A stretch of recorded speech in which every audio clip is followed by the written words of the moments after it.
Well, I think there's a lot of things in the comics that haven't been explored cinematically before.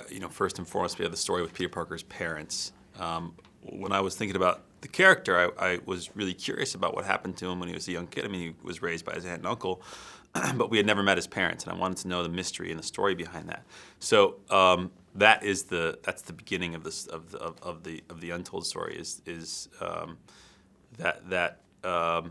starting off with his parents. Of course, there's the Gwen Stacy saga, which, if you're familiar with the comics, is a really fascinating, tragic, ultimately, but interesting storyline that is, at times controversial, but always interesting. And so I wanted to explore that. And then, of course, there's the villain, Kurt Connors, otherwise known as the Lizard, which was one of my favorites villains from the comics, and I thought it would be fun to give life to that.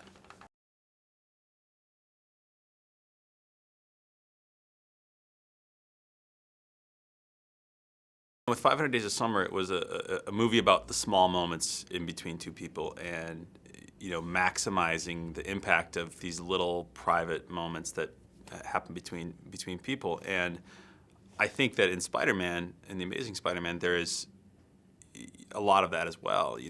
That's the foundation on which the entire film is built. And then there's action sequences, and I'd done music videos and commercials for 10 years before I did 500 Days of Summer, and there was a lot of technical parts of that filmmaking process, which was really fun to explore.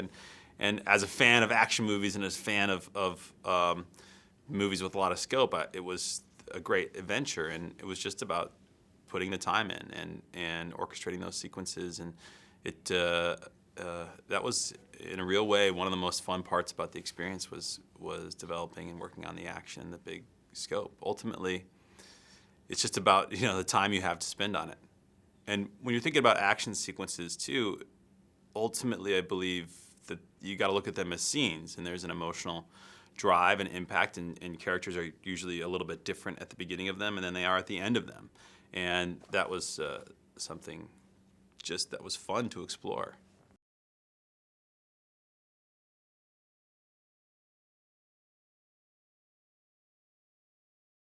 When the idea of presenting the movie in 3D came up, I was concerned about how we were going to do the 3D, and I wanted to make sure if it was going to be in 3D, it was going to be the most authentic, realistic, and best quality 3D that there could be. And so I decided to shoot the movie in stereo. And that means the cameras are a little bit bigger. You're shooting with two cameras at all times in order to create a legitimate, smooth, three-dimensional experience. I didn't want to convert. We wanted to shoot authentically in stereo. So that demanded a certain kind of protocol and a lot more crew to work through on the set. But I think ultimately it creates a seamless 3D experience. Beyond that, I wanted to design sequences with 3D in mind and to exploit the assets of 3D filmmaking, specifically for the film. And when I think about 3D, I call it like the 3 V's of 3D. There's vertigo, volume, and velocity. And when you're creating a sense of volume, it can be, you're getting a sense of space, like with rain or with ash, and there's a couple sequences in the movie where we had some debris floating in the air to give you a sense of space, or if there's some stuff underwater with floating debris, so you feel that you're inside of an environment. And then in terms of velocity, when Spider-Man is swinging through an alley near the end of the movie, or going through an enclosed space, you sense that drive, you sense that speed, and I think when you're in an IMAX or a big theatrical experience, that is heightened. And then of course there's vertigo, and that's when for example, near the end of the movie, there's a tower falling, and you're looking down to the streets, or when he's swinging on the cranes. I wanted to create the sensation that you were with Spider-Man that moment. You were feeling what he's feeling, and sensing that feeling of vertigo that you really want to get out of Spider-Man.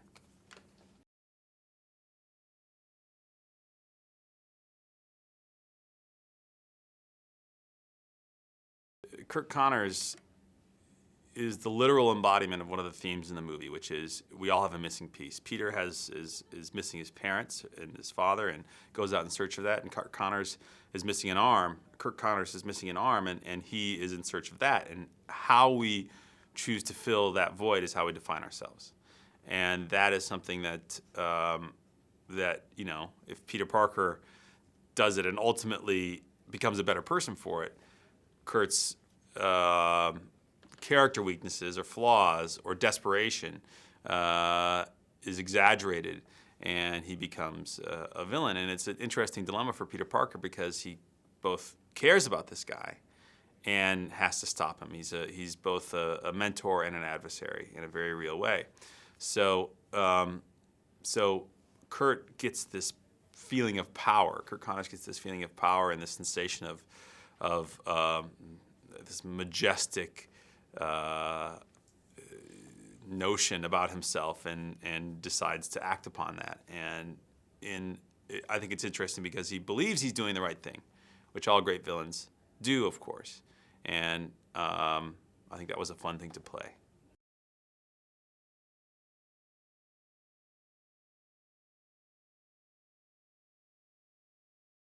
Andrew is an extraordinary actor that can handle both the emotional gravitas that is required of a tragic figure like Peter Parker, but he's also got humor and levity, which is another really important part of the Spider-Man character that's baked into his DNA.